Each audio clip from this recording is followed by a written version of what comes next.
Greetings, adventurers, and welcome back to the Den of the Drake. Other dragons hoard gold, while I hoard internet cringe. In the world we live in, you gotta appreciate the satisfying little things. A warm cup of coffee early in the morning, the sound of rain while you're inside buried in a blanket pile, the feeling of going to the gym, catching a peek of yourself in the mirror and going, damn, he kinda thick though. You know, normal stuff. But there is nothing that fills a nerdy soul with more satisfaction than pulling off the perfect plot twist as a DM. Just imagine the players' astonished faces as they realize that you've been doing a little bit of trolling the entire time. As all the pieces start to come together in their brains, you get to watch them have a mix of an epiphany and a meltdown. All in the time it takes for you to say, "You idiots! You absolute fools! The beholder was all of your mothers the whole time!" And then you get to sit back as all your players shower praise onto you. Wow, Drake, you're such a good storyteller! You sure fooled all our dumb brains with your masterful subversion of our expectations! You're so cool and smart and handsome, and you have tons of friends who will love and respect you!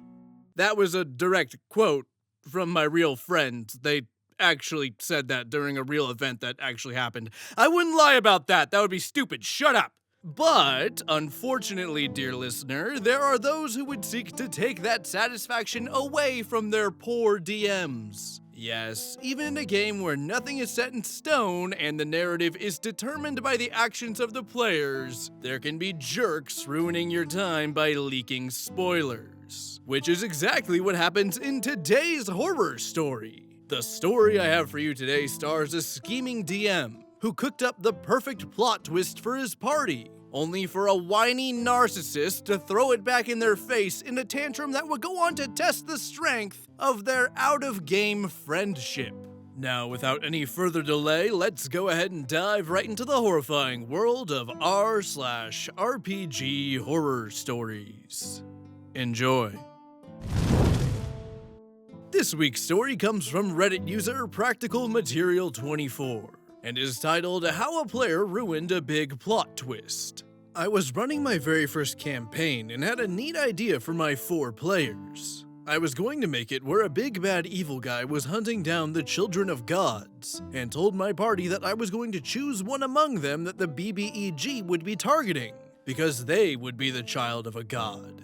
The twist? I messaged them all and told them that they had all been the one picked, and would need to make a backstory with this in mind, to pick their godly parent. Luckily, no one picked the same god, so I didn't have to think of things on the fly to work around that, or BS a reason as to why they couldn't pick that god. They were told that because the big bad evil guy had enslaved people in this world and was a known threat, they needed to hide their heritage, including from their party members, and to not, I repeat, not pray to their godly parent, as this may attract the BBEG's minions to their location, since it would be a divine sense kind of thing. And that it was common knowledge that the demigods who had reached out to their parents for help had been captured by the BBEG's minions and slaughtered. I wanted this to be a major plot reveal with the magical artifacts that they were collecting being symbols of their godly parents, and would eventually become weapons for them once they figured out how to attune to them. I thought this would be really fun, and not only make the PCs feel important, but also really involve them in the world. But of course, a paladin player had to go and ruin this. Oh, come on! Again? Quit making the paladins look bad, you cretins! Their backstory was okay in the first half. The BBEG's minions had heard rumors of a mortal woman romancing a god, and the people there suspected their child of being a demigod. One of the locals who was loyal to the BBEG / feared for their safety ratted her out, and the village was burned to the ground in an attempt to kill her. But Paladin's mother managed to get them to safety with a small group of villagers, and they became refugees in one of the cities that I homebrewed. This was fine until they mentioned that the god that gave them their paladin powers was their father. I warned her that this may mean that she might not be able to use her channel divinity, because, as I said before, the BBEG would be watching and listening. waiting for a situation where the PCs were so desperate in their quest, they'd open up a connection that could be exploited. Think of it as a type of scrying. I offered to switch out her channel divinity with something else, maybe a feat or an extra spell slot, but she said it would be fine and she'd wait to use it at a higher level in a life or death situation. This was fine. Reaching out to their godly parent was meant to be a last resort due to the danger it could put all of them in. When the group met up, all the players were pretty good at just playing their characters' personalities as themselves, not letting the fact that they were a secret demigod get in the way. Except Paladin, who kept lamenting about how she was so happy to have found a group, how she feared she may be alone all her life, and kept hinting to a few details in her backstory. It became obvious that she was trying to insert herself into every conversation, and had the energy of being the main character. She even went as far to say, "My character starts to put her hands together to pray when their meal arrives, but she seems to remember something and puts her hands down, blushing in embarrassment and looks very disheartened." I felt alarmed at this and hoped one of the characters wouldn't take the bait, but sadly, the druid in our party asked her what was wrong. Paladin responded with, "There's just someone I want to talk to, but I can't." Of course, Druid starts questioning this, and Paladin, luckily at that moment, just keeps saying what amounted to, "You wouldn't understand." After that first session, I messaged Paladin and asked her to tone it down a little, that she was making things a bit too obvious. But not only did she not listen to me because Druid had been the only one to ask her, she clung on to him like a main character leech, doing things constantly to try and get him to ask her more about her backstory. Her character would have to constantly remind herself not to pray after receiving food or going to bed at night. During one fight, she started to shout, "In the name of, my God, I command you to stop!" making a big show about pausing. And when Druid questioned who her god was, Paladin hemmed and hawed about it, instead of just giving the name to seem less suspicious. It's like she physically couldn't help herself, and wanted everyone to know how special she was. Everyone else in the party was doing a great job of hiding who they were, and it had only been brought up for the rogue. Naturally, when they entered a city that had been overrun by the tyranny of the BuIIes, and the temple of their mother laid in rubble. She asked Druid to druidcraft some flowers for her and laid them on the temple. When Druid questioned her about this, Rogue replied with, "It's hard to watch, you know. The damage he's doing to these people, their cities. He's practically holding them hostage, and for what? What is he hoping to accomplish? I just hope the gods haven't abandoned their people. Do you think the clerics got out okay, or were they?" Rogue managed to pass it off as if she were upset about the BuIIes' treatment towards cities and clergy of other gods, rather than upset at seeing a temple of their mother, Sune, destroyed. It made sense. Rogue wasn't the edgy type, but rather a good-hearted Robin Hood figure. They hated people being oppressed and despised the BuIIG for taking over these towns and taking away their faith.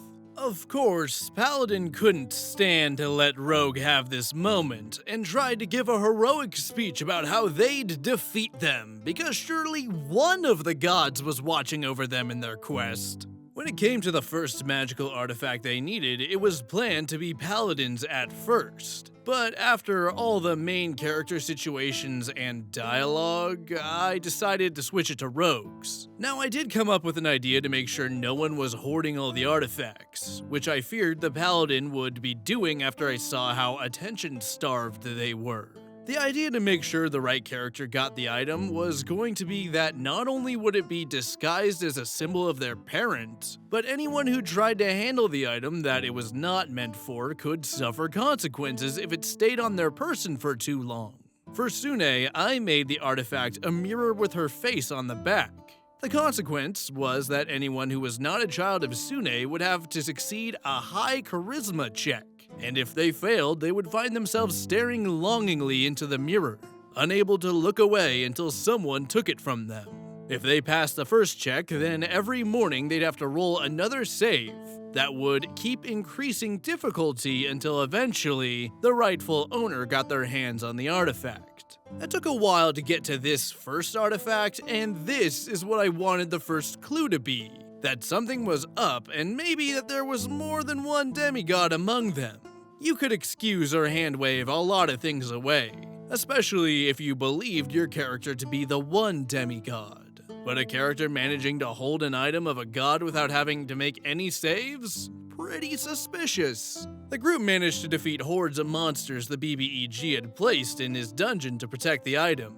And upon getting to it, Paladin, of course, tried to be the first one to grab it, and despite being a paladin, failed the charisma saving throw. I described her being unable to look away from her own gaze, and described how beautiful she was. I think Paladin took this as a stroke to her ego, because her first reply was, Yes, I do look an awful lot like my mother. Perhaps that's why my father fell for her. But I told her that she couldn't speak. She was too enamored by her own reflection. She seemed a bit huffed, replying with, That's taking away my player agency, but okay. And describing trying to put the mirror in her bag, but I told her that she couldn't move. Cue the freak out. She starts getting upset and wants to do the saving throw again. I told her at disadvantage, to which she started asking, Why? Why disadvantage? That doesn't make any sense. Rogue asked to inspect the mirror, and I allowed her. I messaged her privately, telling her that she recognizes the mirror's face on the back as her mother. Rogue says she wants to try and take the mirror from the paladin, who begins to yell saying, No! I want to do another saving throw without disadvantage. This isn't fair. You can't steal the item from me. Rogue tries to explain without revealing anything that she's trying to help her. The mirror might be cursed, and it might break her out of her trance if she's not holding it. But Paladin argues that Rogue is just being a rogue by trying to steal from the party. After a lot of back and forth and failing another saving throw, Rogue tries to take the mirror. Well, since I'm charmed by the mirror, I wouldn't want anyone taking it from me, so when I feel her grab it, can I attack her? The Paladin asks. I'm a bit baffled. I didn't expect this at all. Why would someone want to keep an item that's freezing their character in place? I weigh my options and agree that this does make sense, but tell her, since she can't take her eyes off her wondrous reflection, that any attack rolls would be made at disadvantage, since she wouldn't be looking at the target. Again, more arguing, saying that she could just look really quick and then look back at her reflection again.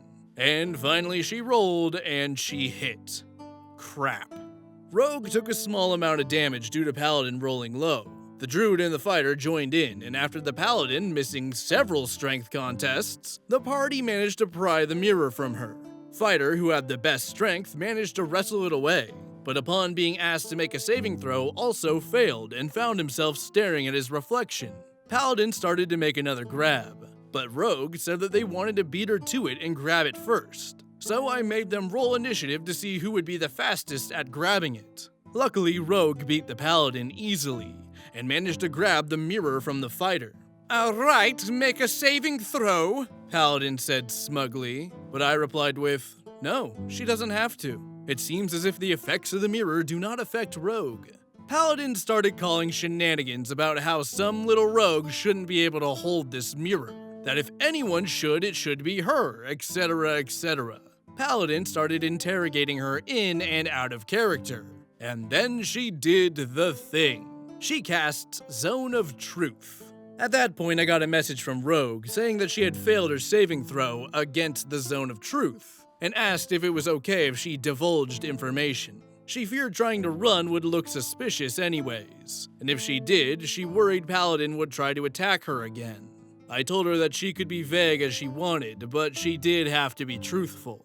Rogue stated that she wasn't entirely sure why the mirror didn't affect her, but she did have some ideas. Paladin started asking why that was, and demanded for her, the sneaky little rogue, to stop keeping secrets, accusing her of wanting to take anything that looked shiny despite the fact that the only thing the rogue had stolen was food from a food cart to feed a small orphan child on the streets after their parents, who had been clerics of Sune, had been executed.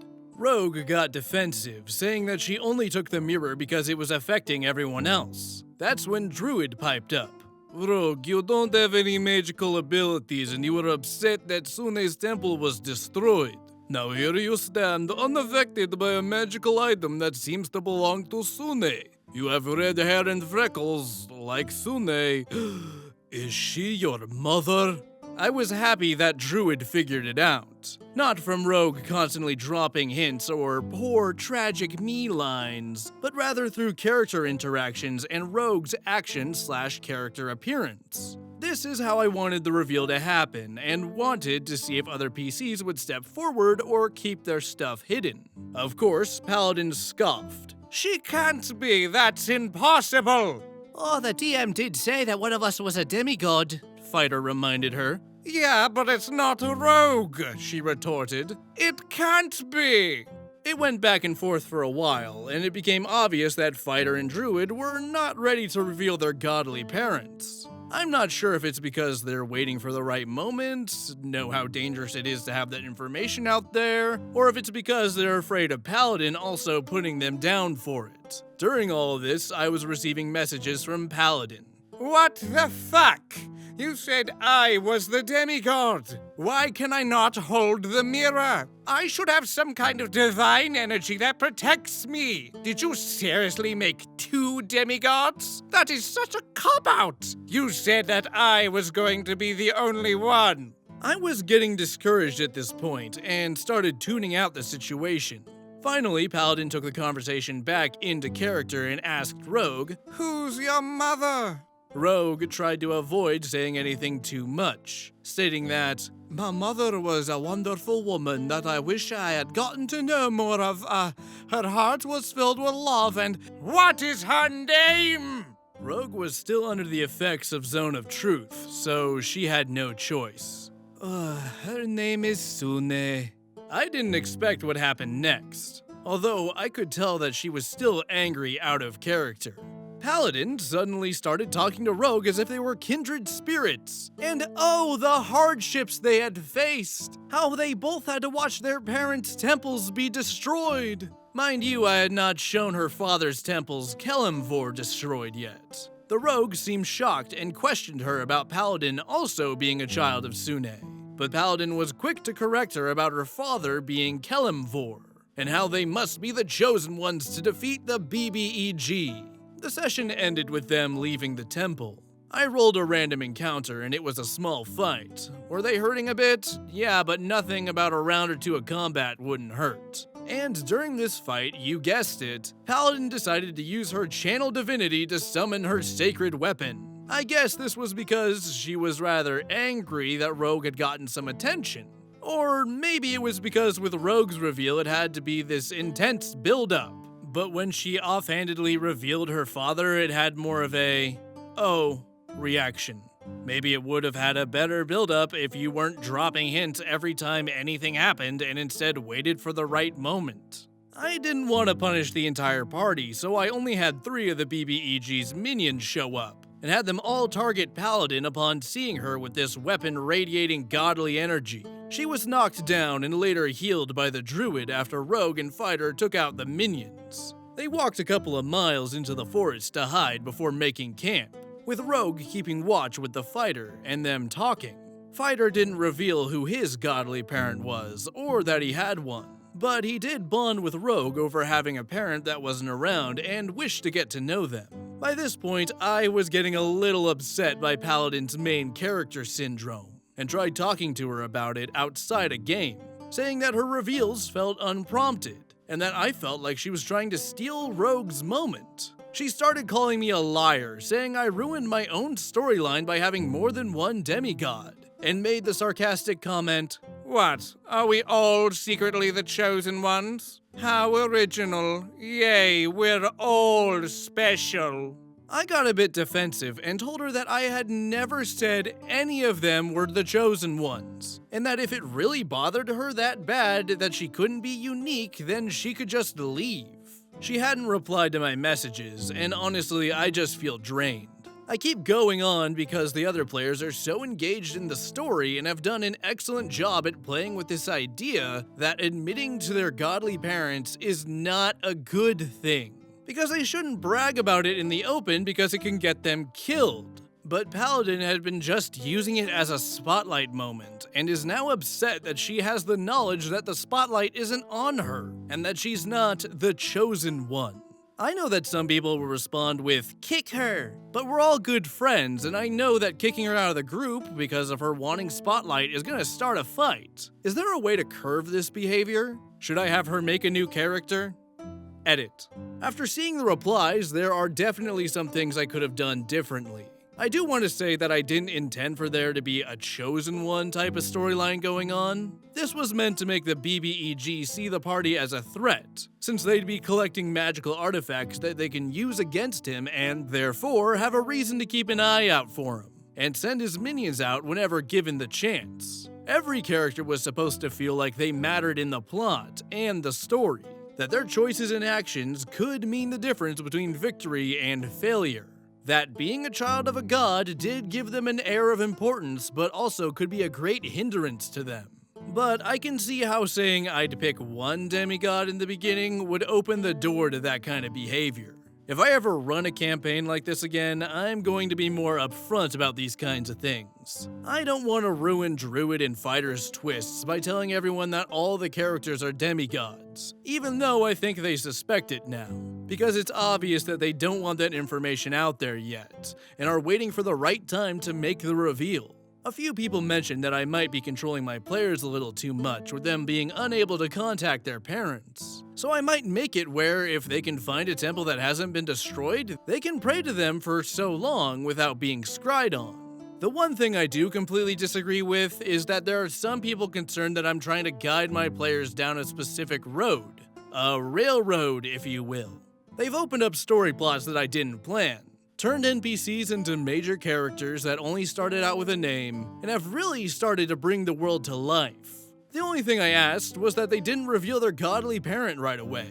Anything else in their backstory? Go for it. But just not that, because of the danger it would mean in this world. Rogue did it in ways that didn't outright admit it, but they did hint at it, and it fit her character and the plot. Where Paladin just kept shoehorning it in at any time to pull the spotlight back to her, interrupting character interactions or bringing it up in a way that ruined the flow of whatever the other players had going on. I asked a couple of times to tone it down, warned about the consequences, etc., etc. But I can't keep throwing minions at the party every time she forgets that she's not supposed to pray to her father.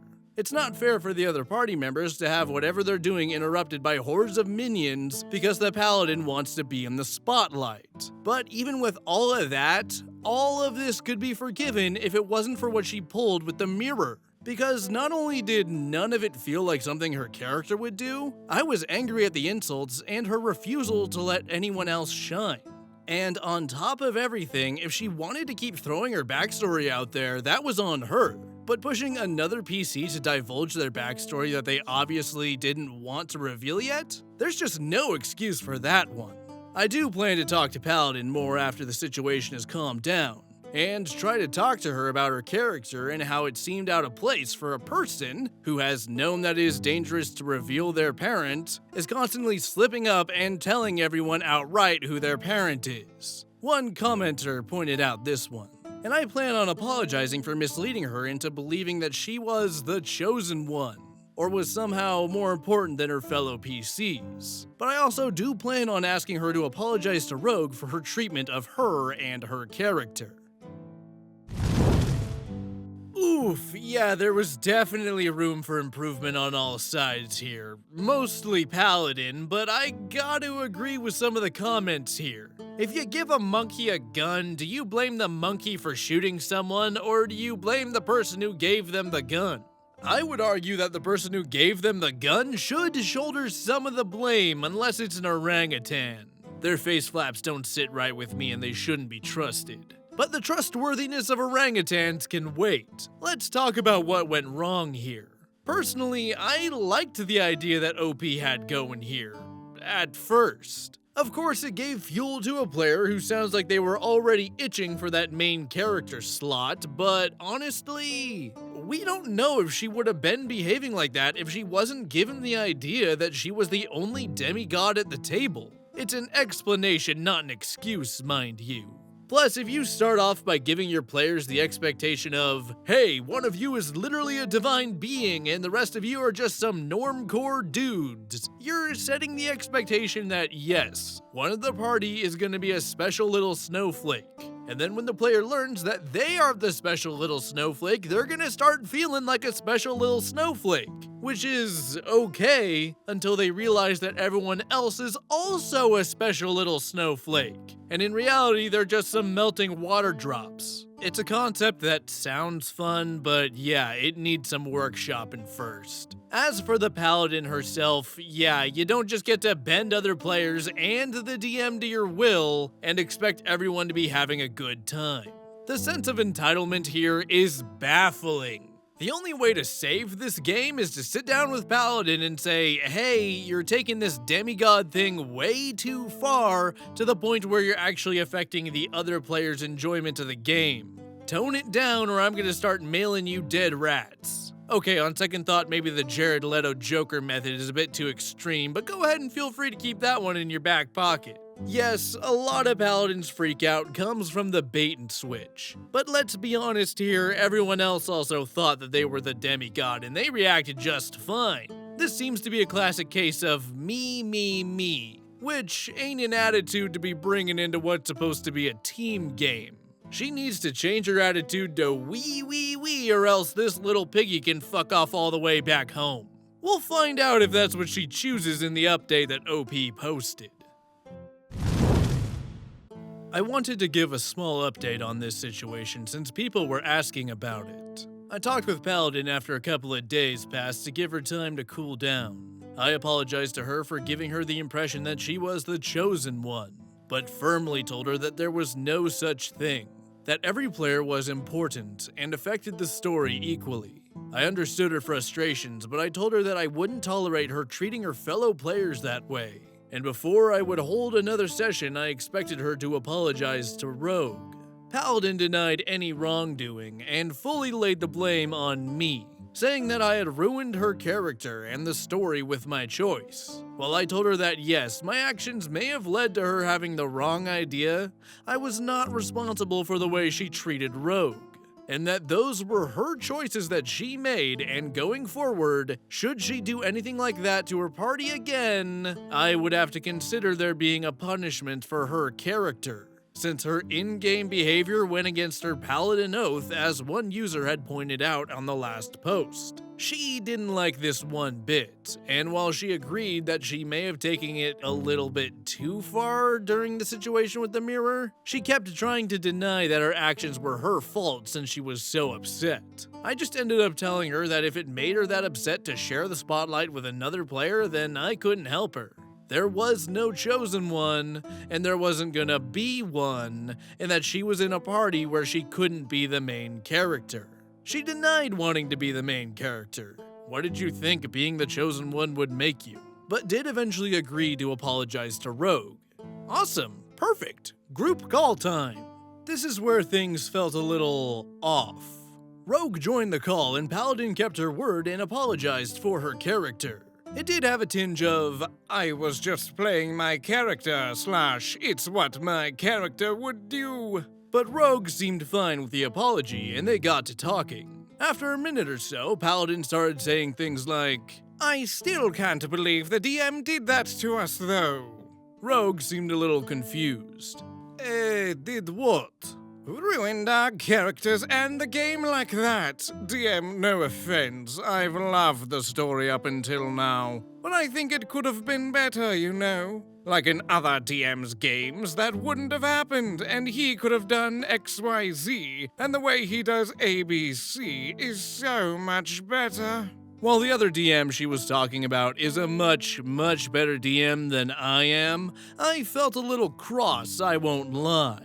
Not only was she maintaining that I had wronged her in some way, now she was comparing my game to someone else's, which didn't feel good. I eventually excused myself from the group call and left. I didn't want to say anything because, one, I don't know if what happened in the last session could be affecting my mood / how I was feeling, and two, I didn't want to start another argument over such a petty reason, like her enjoying someone else's session more than mine. I couldn't tell if she was just making comments, not thinking about how I'd feel about them, or if they were purposeful insults. The way she said it felt offhanded, so I don't think she fully meant anything by it. But sadly, the story doesn't end there. Just a good 2 hours later, I got a text from Rogue. She told me that after I left, Paladin had been subtly trying to convince her to switch out her character. When she told her no, Paladin started telling her things like, "Okay, that's on you. I think our characters might not get along anymore since you stole that item from her. She's a paladin, and if I'm obeying my oath like the DM told me to, she won't like traveling with a thief." Okay, what the actual hell? I messaged Paladin asking about it, to which she tried to play it off as her trying to give a simple suggestion to Rogue since, after considering it, figured that what happened would influence their relationship. And she was just doing what I said, sticking to her oath because I'm just doing what you asked. Nope, nuh-uh, not happening.